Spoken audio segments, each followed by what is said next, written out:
Hello hunters, my name is DarkHero, welcome back to my channel where we cover Monster Hunter content. I am so glad you are here, and today we're going to be talking about a brand new build that I have made regarding the new dual blades, the Zero dual blades, and how powerful this build is. Actually, I'm going to show you guys several builds that cover this weapon, because the Zero dual blades have a hidden element, and that means that we can have an elementless build, and a build that uses the hidden element of the weapon. But before we start deep diving into the builds, in case you aren't aware, me and my good friend Jacob from the It's Jacob YouTube channel are doing a giveaway for Anthem's Legion of Dawn edition. That is the deluxe edition for Anthem, and if you would like to participate in the giveaway, all you need to do is leave a like on the video, make sure you are subscribed to the channel and click the first link in the description below and complete the different steps that are there so that you have a higher chance of winning the giveaway.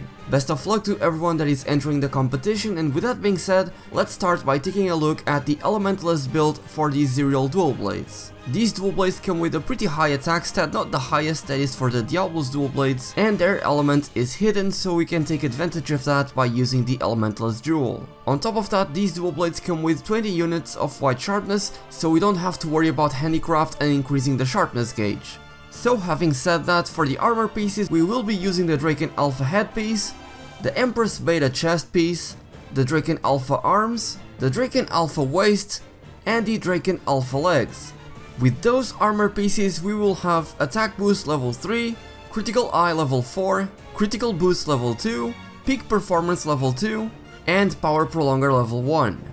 And of course, let's not forget about the Draken armor set bonus Master's Touch, which we get by having 4 different pieces of the Draken armor set. Now, as I said at the beginning of the video, we want to add an elementless jewel so that we can take advantage of the hidden element of the Zero dual blades and get an attack bonus from that decoration. We want to add 3 expert jewels so that we can increase our affinity as much as possible, and for that same reason we also want to add 3 tenderizer jewels. And we are also going to add an attack boost decoration so that we can get attack boost level 4, which gives us a nice bonus to our attack stat and gives us 5% extra affinity. We are also going to be adding a flawless jewel to get peak performance level 3 and a challenger charm to get agitator level 2. And finally we are going to be augmenting the Zero dual blades with an affinity augment to increase our overall affinity. Now, as you can see from this screenshot right here, it says that the build goes over 100% affinity, that is why the 100% is colored red.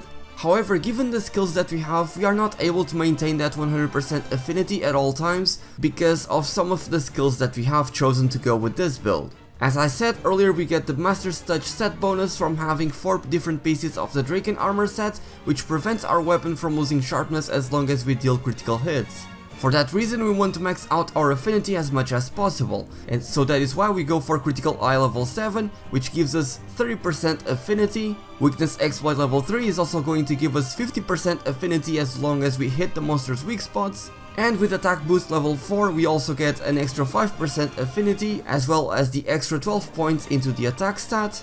But since we are not able to max out our affinity with just those skills, that is why we chose to go for Agitator by having the Challenger charm, and with Agitator level 2 we get 8 extra points into our attack stat and also 6% affinity as long as the monster we are fighting is enraged. That is the big variable in this build, because if a monster is not enraged we are not going to be able to reach 100% affinity even with an affinity augmentation on our weapon.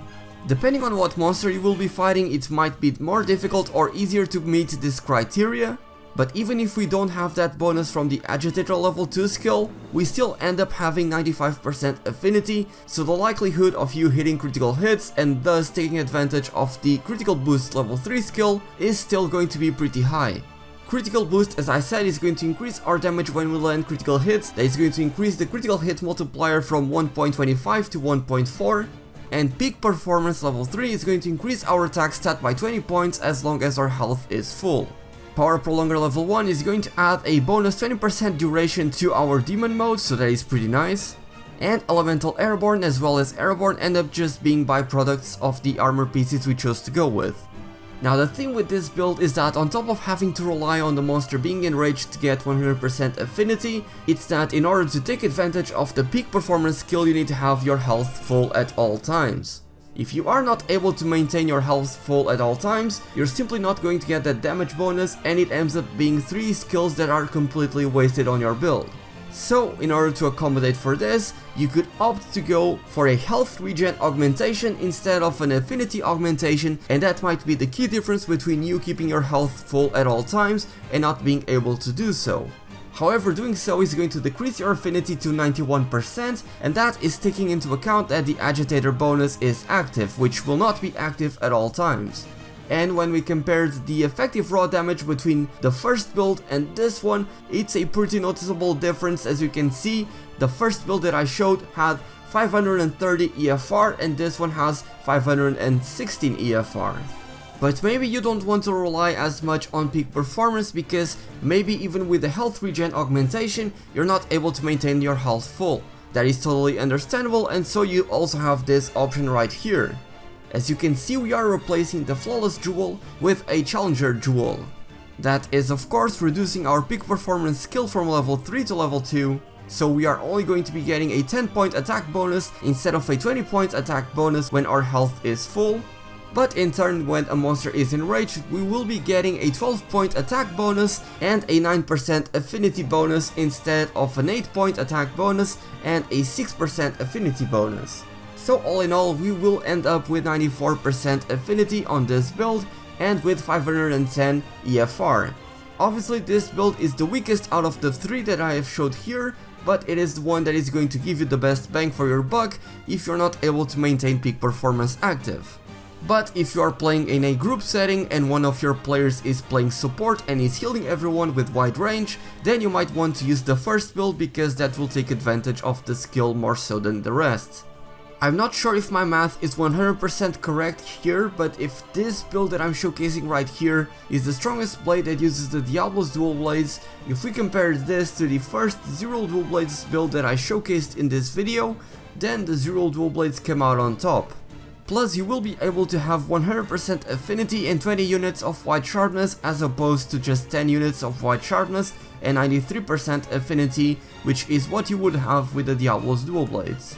So yeah, if you want to go for raw damage with the dual blades, the Zero dual blades seem to be the best option for you. At least the build is easy enough to make and I don't think many people are going to have difficulty gathering those decorations.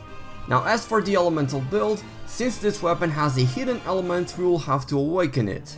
For that, we of course need to slap a release jewel on the weapon and add the awakening charm so we can have free element level 3. We also want to get critical element to boost the power of our dragon element on our weapon, and so I chose to go for the Rathlow's chest beta and the Azure Starlord waist, which gives us weakness exploit level 2 and handicraft level 1 respectively. And then I chose to go for Master's Touch, and so I went with the Kaiser Gamma helmet, which gives us critical eye level 2, the Kaiser Arms Gamma, which gives us critical eye level 3, and the Kaiser Gamma legs, which gives us critical eye level 2. We then slot a Tenderizer Jewel to get weakness exploit level 3, 4 attack jewels to get attack boost level 4, and finally 2 dragon attack jewels to get dragon attack level 2.